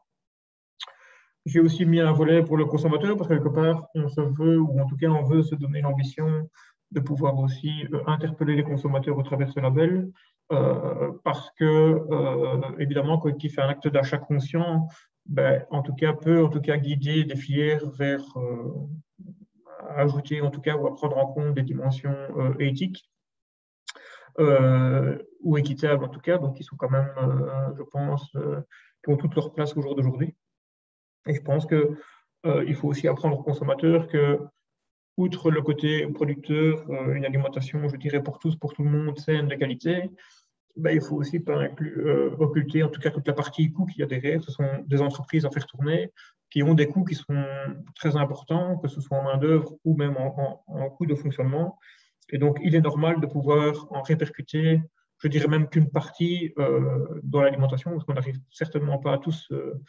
Le marché, en tout cas, n'est pas prêt, en tout cas, à intégrer tous les coûts qui sont liés à la production, en tout cas pas encore. Mais ça, je peux en revenir plus longuement après. Et quelque part, on profite aussi de la vague que les consommateurs se tournent de plus en plus vers, ou en tout cas, une dynamique de produits circuits courts et local. Et je pense qu'il y a une dynamique aussi, une relation à faire avec le premier acheteur pour le conscientiser par rapport à ses actions, notamment en termes de communication, en termes de c'est toujours un prix bas ou un prix, une alimentation pour tous au prix le plus bas. Le greenwashing, les promotions aussi, il faut savoir que, comme je l'ai dit tout à l'heure, ce sont en général les producteurs qui les payent, ces promotions. Aussi, axer aussi un petit peu leur réflexion sur tout ce qui est qualité, volume invendu par rapport à la relation des producteurs. Alors, je reviens spécifiquement ici, donc voilà, pour vous décrire un petit peu comment se passe un petit peu le label. Donc, c'est vraiment, ici, on se donne un objectif, c'est vraiment de mettre en avant les produits qui rémunèrent de manière équitable les producteurs. Et évidemment, il est basé sur les coûts de production et on intègre également une rémunération des producteurs. On parlait de contrôler les marges tout à l'heure, mais ce sont des choses sur lesquelles nous sommes quand même bienveillants au travers du label par rapport à ça. Donc ça, je vais en revenir. Donc il y a 15 critères. Donc on a un cahier des charges évidemment qui est derrière. Il y a 15 critères, on va juste les parcourir juste après. Ce qui est important, c'est qu'on a choisi l'axe de caractériser la relation commerciale entre le producteur et son premier acheteur, parce que, quelque part, la réglementation européenne permet de caractériser cette relation commerciale depuis janvier 2018. Donc, même si on aimerait peut-être aller plus loin et justement peut-être aussi pouvoir caractériser les marges que sont prises par les acheteurs et ce genre de choses, mais là, on ne peut pas en termes, je dirais, de concurrence déloyale ou de connaissance sur le prix, etc. des acteurs. Et évidemment, le label est adapté aussi bien pour les filières courtes ou longues. Ici, c'est juste pour vous présenter le cahier des charges. Donc, les 3-4 premiers points sont plutôt des points descriptifs pour connaître un peu la filière. Ici, on a un groupe de producteurs, que ce soit une coopérative ou des groupes qui n'ont pas de statut, je dirais, juridique propre. Ce sont des choses sur lesquelles avec qui on peut travailler, mais il est important de pouvoir identifier le groupe, de connaître aussi la gouvernance. Quelque part, on veut que la prise de décision soit démocratique. Je parlais tout à l'heure de remettre les producteurs au milieu de la relation commerciale, mais c'est vraiment ça aussi, et je pense que la gouvernance est un point important à ce niveau-là aussi. Si on travaille avec un groupe, l'organisation de la production au sein du groupe et notamment toutes les je veux dire comme ça, le partage du risque au sein du groupe, mais aussi bien au sein des acteurs, c'est aussi important. parce qu'on travaille avec le climat, on travaille avec des aléas climatiques qu'on ne maîtrise pas, et donc parfois le prix est changé, varie en tout cas au cours de l'année ou de la saison ou des divers mois. Politique tarifaire concertée au sein du groupe de producteurs, là aussi, c'est de nouveau aussi pour intégrer le partage du risque, mais aussi bien pour intégrer à la fois des jeunes producteurs, mais aussi bien des plus âgés, pour lesquels, en général, il y a des coûts de production qui sont différents aussi. Et donc, tout le monde doit accepter, je dirais, d'accepter un prix qui convient à tout le monde, si on travaille évidemment dans un groupe. Alors, le prix se définit au travers des coûts de production. Donc là, c'est vraiment le nerf de la guerre. Donc, on réalise toute une étude en général pour chaque dossier pour déterminer les coûts de production d'exploitation ou en tout cas de la ligne du produit qui est visé. Alors, évidemment, la qualité prend en compte. Il y a le délai de paiement en cours. Ce sont aussi des choses. Voilà, on ne souhaite pas que les producteurs jouent la banque pour, je dirais, les autres acteurs de la filière. On sait bien qu'en GMS, parfois, il y a des paiements qui se font à 90 jours et plus. L'importance d'un contrat entre des acteurs qui nous semble important, qui précise évidemment un petit peu les quantités, les volumes, aussi bien tout ce qui est le délai de paiement et ce genre de choses. Traçabilité des produits, comme tout label, ça, je n'en reviens pas. Origine des produits, ce que l'on souhaite, c'est qu'au minimum, tous les produits qui sont labellisés utilisent 80% au minimum de matières premières issues soit de la coopérative, du groupe de producteurs ou du producteur qui transforme. La durée de l'engagement, voilà, comme je dirais, le commerce équitable, on veut des relations qui donnent une certaine viabilité aux producteurs sur des durées qui vont de 3 à 5 ans. Et le dernier critère, c'est l'indépendance des producteurs. Donc, lui, c'est en tout cas, on souhaite labelliser des produits dont le producteur reste encore propriétaire. Et pour lutter un petit peu contre toutes ces filières, je dirais, dont l'intégration, typiquement en volaille, porc et ce genre de choses. Juste pour vous donner brièvement quelques chiffres par rapport au label à l'heure actuelle. Pour l'instant, c'est un chiffre d'affaires un peu plus de 15 millions d'euros depuis son lancement en, je dirais, comme ça, début 2017 et encore, puisqu'on a fait tout le cahier des charges en 2017, donc je dirais même 2018. C'est 680 producteurs qui, au sein de toutes les filières labellisées et des initiatives, voilà, ont pour une partie de leur salaire, en tout cas, pour une partie de leurs produits, parce qu'en général, s'il y a un producteur, je dirais, a plusieurs spéculations, il y a peut-être une spéculation pour laquelle elle est labellisée. Donc, pour une partie, en tout cas, de ses revenus, il peut avoir un bénéfice par rapport au prix juste. Donc, on a plus d'une centaine d'initiatives qui sont labellisées aujourd'hui, ce qui représente donc les 680 producteurs, 30% en bio. Il y a encore plus d'une quarantaine de dossiers en instruction pour la demande du label. Et ça va de tous les produits, aussi bien, je veux dire, pommes de terre, chips, farine, aussi bien des produits transformés, fromage, yaourt ou autres, ou fruits, légumes en maraîchage. Maintenant, on a vraiment un peu de tout. On a même de la bière, parce qu'on a lancé aussi la filière agricole. Donc, voilà, c'est juste pour vous donner un petit peu un topo en chiffres de la filière actuelle. Juste ici, voilà, quelque part, pour terminer sur une note positive, et comme quoi, voilà, ce travail est quand même utile. C'est juste quelques témoignages de producteurs. On s'est déjà battu plusieurs fois avec les enseignes ou avec des débouchés, que ce soit je veux dire, grande, moyenne surface ou des indépendants. Et quand je vois Marc-Remy, par exemple, on a beaucoup discuté et on a su, au sein d'un groupement de producteurs, aussi avoir 14% du prix payé en plus. Je peux parler aussi de la truite. Je veux dire, on a été chez Deleuze négocier pour un prix juste, augmenter ses tarifs également. Je pense que chaque producteur utilise un petit peu le label, soit pour trouver des débouchés ou pour éviter aussi parfois de diminuer le prix par rapport à des demandes des grandes enseignes et des magasins. Donc chacun l'utilise un petit peu à sa façon, que ce soit en circuit court comme Henri Louvigny, qui lui, c'est pour vraiment expliquer un petit peu comment il fonctionne aux consommateurs. Chacun l'utilise un petit peu à sa sauce, mais je pense que c'est important de pouvoir aussi communiquer sur cette dimension. Alors, juste avant de terminer, c'est juste pour vous ici, vous mentionnez que l'on lance une campagne digitale sur les réseaux dans fin du mois. Et surtout, il ne faut pas hésiter à la partager si vous vous sentez impliqué, si ça vous intéresse et si vous voulez en tout cas partager cette dimension. Elle se fera en 2 phases. Donc, la première de fin novembre à, je dirais, au fin du mois, donc c'est du début novembre à fin novembre, et la deuxième début décembre jusqu'à fin décembre, pour faire le lien avec les achats, je dirais, responsables et locaux par rapport aux fêtes de Noël. Donc voilà, moi j'en ai terminé ici. Donc si vous avez des questions, il ne faut pas hésiter. Et si vous avez encore des interrogations par rapport au label en tant que tel, il ne faut pas hésiter à aller sur le site prixjuste.be ou à me contacter directement. Je vous remercie pour votre attention. Un tout grand merci, Bernard, pour cette intéressante intervention. Il nous reste à écouter notre ami Koen van Troos du label Fairtrade Belgium, qui lui est un label qui est, pour rappel, lié au commerce équitable Nord-Sud et qui va notamment nous parler d'une étude sur le comportement du Belge par rapport à la justice sociale.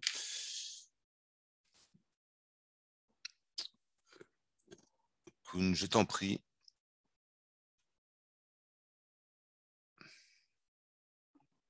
Bonjour. Dans 2 minutes.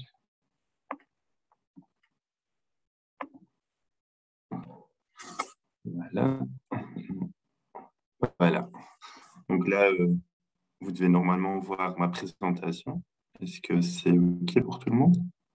C'est parfait, merci. OK. Donc voilà, je vais commencer par me présenter. Je m'appelle Koen van Troos et je travaille donc pour Fairtrade Belgique, qui est donc l'organisation derrière le label Fairtrade en Belgique.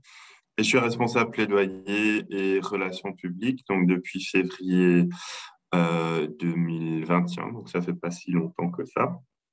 Et c'est dans ce cadre que je suis donc les différents dossiers politiques qui sont en lien avec les thématiques du commerce équitable. Donc, par exemple, on coordonne aussi la participation des organisations de la société civile à l'initiative Beyond Chocolate, que peut-être certains d'entre vous connaissez, qui est donc une initiative multi-stakeholder qui vise à rendre donc le cacao plus durable.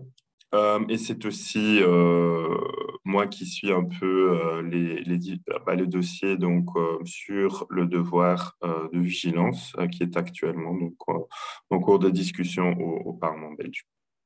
Et donc aujourd'hui, je vais vous présenter les résultats d'une étude qu'on a fait donc dans le cadre de notre campagne pendant la semaine du commerce équitable.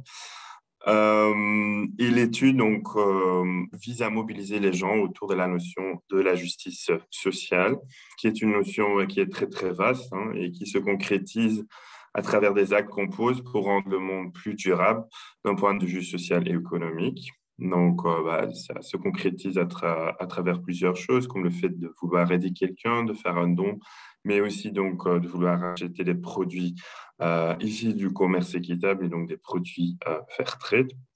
Donc, la justice sociale va ensemble avec la justice environnementale et climatique qui mobilise énormément de monde, comme ce qu'on a vu ce week-end, le dimanche dernier, qu'il y a énormément de gens en fait, qui étaient très actifs pendant la marche pour le climat.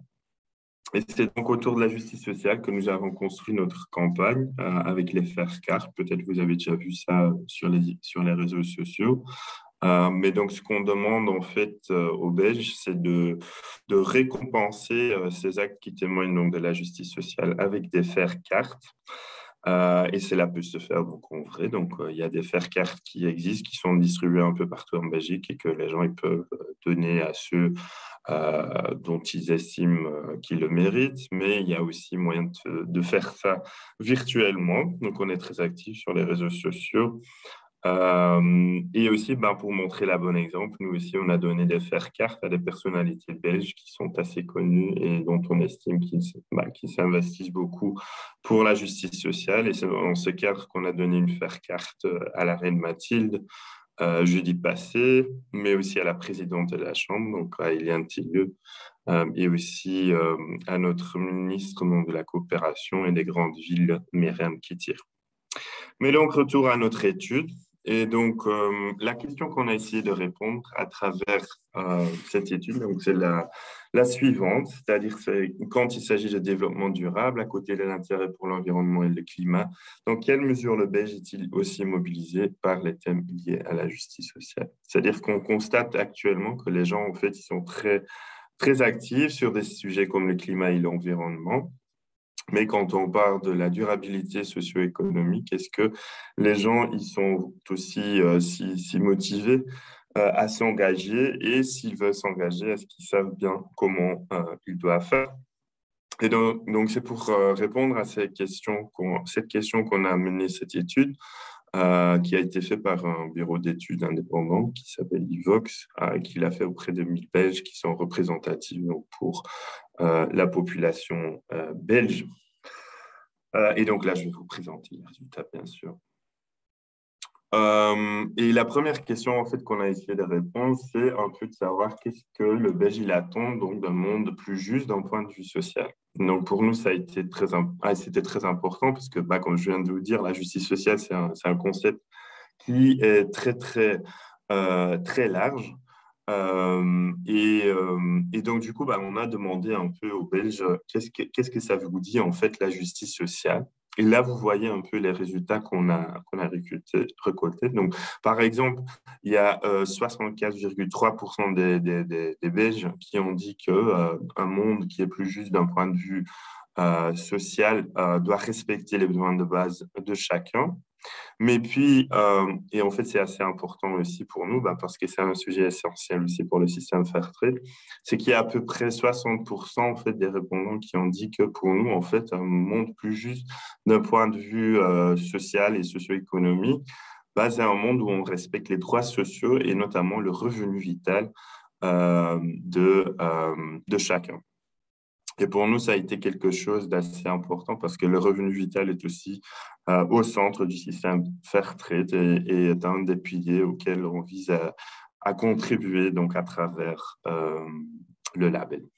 Et puis là, vous voyez aussi le troisième résultat qu'on a eu, donc c'est que tout le monde ait accès à un système juridique équitable. Puis on a continué avec la deuxième question qui visait à comprendre quelle importance est-ce que les gens ils accordent en fait à cette justice sociale, donc en lien aussi avec la justice climatique, etc. Est-ce qu'on trouve aussi que la justice sociale est assez importante? Et là, ce qu'on a trouvé, c'est que la plupart des gens, oui, ils y accordent une grande importance et qu'ils ont répondu avec un score d'environ 8 à l'importance. Donc, quand on leur a posé quel score vous donnerez-vous sur 10 à l'importance que vous accordez donc, à un monde qui est socialement juste. Et là, on voit aussi que c'est en lien avec certaines motivations pour donc accorder une grande importance à la justice sociale. Et donc là, par exemple, ce qu'on a trouvé, c'est qu'il y a 73% des Belges qui témoignent avoir été touchés par des cas d'injustice sociale. Et là, en fait, on a creusé encore un peu plus, ce n'est pas ici dans le slide, mais on leur a demandé aussi quelles sont les injustices sociales que vous avez déjà vécues dans votre quotidien. Et là, notamment, les gens ils témoignent d'avoir été victimes du racisme, mais aussi d'une discrimination liée à leur statut social et autres. Donc là, si vous voulez avoir plus d'informations par rapport à ça, je pourrais vous donner ça aussi après la présentation. Et puis, en fait, on a demandé aussi comment le Covid a impacté en fait, votre volonté d'avoir un monde plus juste d'un point de vue socio-économique. Et là, ce qu'on constate, c'est que en fait, le Covid a amplifié en fait, notre désir d'avoir un monde plus juste d'un point de vue socio-économique. Et vous voyez les pourcentages qui sont là. Et là, par exemple, on a trouvé qu'il y a 65% des personnes interrogées qui trouvent que les problèmes d'équité, et donc en lien aussi avec la justice sociale, qui sont devenus plus visibles depuis la crise de la Covid. Et puis, ce qu'on voit aussi, c'est que les gens ils sont plus disposés qu'avant à contribuer à un monde plus juste. Et donc, ce sont des pourcentages qui sont quand même assez signifiants et assez importants aussi pour le commerce équitable. Et puis, on a posé donc aussi la question qui est assez importante pour nous aussi, donc pour le label Fairtrade, c'est de savoir est-ce que ce désir en fait d'avoir une société plus juste d'un point de vue socio-économique, est-ce que ça s'arrête à nos frontières ou pas? Et ben là, on trouve que pour beaucoup de Belges, en fait, ça va au-delà de nos frontières, donc, et surtout pour les jeunes. Et que les gens, en fait, ils ont un désir aussi d'agir en faveur d'un monde plus juste, d'un point de vue social. Mais ce qu'on a constaté aussi, c'est qu'il y a beaucoup de gens, en fait, qui ne savent pas trop comment y contribuer. Et donc, après, en fait, ce qu'on a fait, c'est qu'on leur a proposé plusieurs actions, donc ce qu'ils peuvent faire pour soutenir donc, une transition vers un monde plus durable d'un point de vue socio-économique. Et là, ce qu'on trouve, c'est que la consommation est quand même assez importante. Et donc, les Belges, en fait, ils considèrent qu'à travers la consommation, ils peuvent avoir quand même un effet assez important sur l'injustice sociale qui existe actuellement dans notre monde. Et là, vous voyez aussi les différents autres moyens d'agir qui ont été sélectionnés donc, par les gens qui ont été interrogés pendant l'étude. Donc, par exemple, agir au quotidien contre le traitement inéquitable des personnes ou encore voter pour des partis politiques qui accordent beaucoup d'importance à la justice sociale. Et vous voyez aussi les différents pourcentages qu'on a accordés à ça. Et puis, quand on a creusé un peu plus cette question de nos consommations durables, hein, qui est quand même assez important pour nous, pour notre label Fairtrade. Et là, ce qu'on a constaté, c'est que 3 Belges sur 5 se sentent responsables des conditions de production de ce qu'ils achètent au supermarché. Donc, nous, on trouve que c'est un chiffre qui est quand même assez important et qui montre que les gens, ils n'achètent pas les choses comme ça au supermarché, mais qui réfléchissent quand même parce qu'ils se sentent responsables donc, des conditions de production de ce qu'ils achètent. Et puis, ce qu'on a trouvé aussi, c'est un chiffre assez interpellant aussi, c'est que 80% des personnes interrogées estiment que pour atteindre plus de justice sociale, il faut une action conjointe des politiciens de l'industrie du consommateur. Et ça, quand même, c'est quelque chose qui est assez interpellant. Je pense que ça a été dit aussi dans la vidéo. Hein. C'est que le consommateur, il considère que la transition vers un monde plus juste et plus durable, en fait, ça ne dépend pas que de lui-même, mais aussi d'un gouvernement qui peut créer des règles, des entreprises qui doivent augmenter leur offre de produits équitables, etc. Et c'est quelque chose qu'on retrouve aussi dans les réponses à la prochaine question. Et justement, que le Belge, en fait, il attend plus d'efforts des marques en termes d'investissement pour des produits plus justes. Donc, vous le voyez là. Pardon. Certains résultats qui sont en lien avec ça, et notamment donc 3 Belges sur 5, ils accordent plus de confiance aussi aux marques qui ont des produits équitables dans leurs assortiments. Donc ça, ce sont quand même des messages très importants aussi pour la grande distribution et pour tous ceux qui produisent donc des produits. Donc, qui vont les encourager aussi à produire et à s'investir plus dans le commerce équitable. Et puis, qu'est-ce qu'on a vu encore? C'est que la grande majorité des Belges, qu'ils achètent parfois des produits équitables, c'est pas étonnant parce qu'on fait ce genre d'études de marché régulièrement. 1 Belge sur 2 en achète au minimum 1 fois par mois, et ceux qui n'achètent pas de produits équitables citent le plus souvent le prix comme barrière principale. Donc, il y a toujours cette perception que les produits issus de commerce équitable ou les produits labellisés Fairtrade, dans notre cas, sont plus chers que d'autres. Et donc, qu'est-ce qu'on apprend en fait de cette étude? C'est que le Belge, en fait, il accorde une grande importance à la justice sociale et que la transition vers une société plus durable doit inclure aussi justement ces aspects de justice sociale, donc avec la justice environnementale et la justice climatique, et qu'une consommation durable permet d'y contribuer de façon efficace, comme on a pu voir aussi dans les résultats de l'étude. Voilà, je vais m'arrêter là. Donc, s'il y a des questions, n'hésitez pas. Merci beaucoup. Parfait, un tout grand merci, Koen, pour cette présentation de cette étude très intéressante qui finalement a donné un nouvel éclairage sur les différents défis qui restent à relever, ainsi que le rôle effectivement du consommateur, du politique, qui avait déjà, comme tu l'as dit, été énuméré lors du reportage. Alors, il est 15h12, le webinaire était censé se terminer à 15h. Je vois qu'il y a eu pas mal de questions qui ont été posées et c'est très bien parce que les experts, différents intervenants ont répondu en direct à ces questions. Voilà. Est-ce que quelqu'un a une question, peut consacrer 5 minutes à 2-3 questions? Est-ce que parmi les participants, est-ce qu'il y a certaines personnes qui voudraient s'exprimer, poser une question?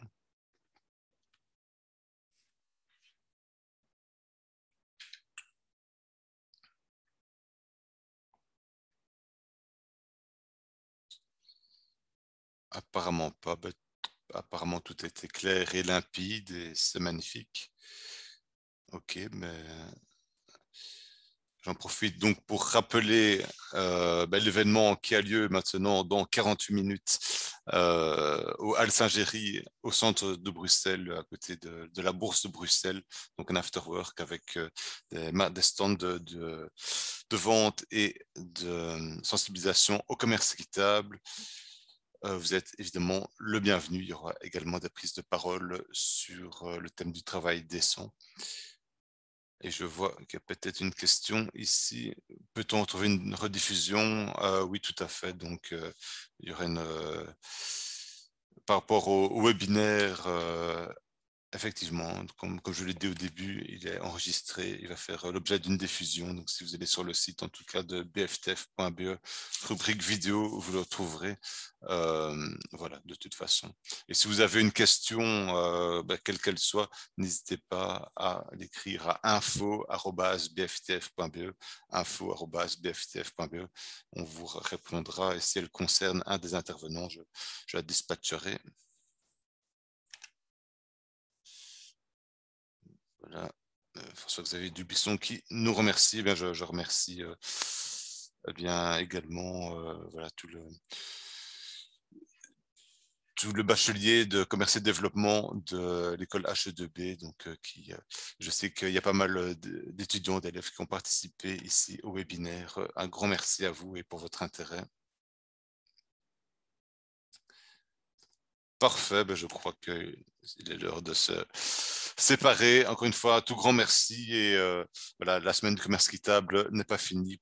Je répète, allez sur semaine-du-commerce-équitable.be et vous verrez plusieurs événements qui pourront vous intéresser. À tout bientôt. Merci beaucoup et excellente fin de journée.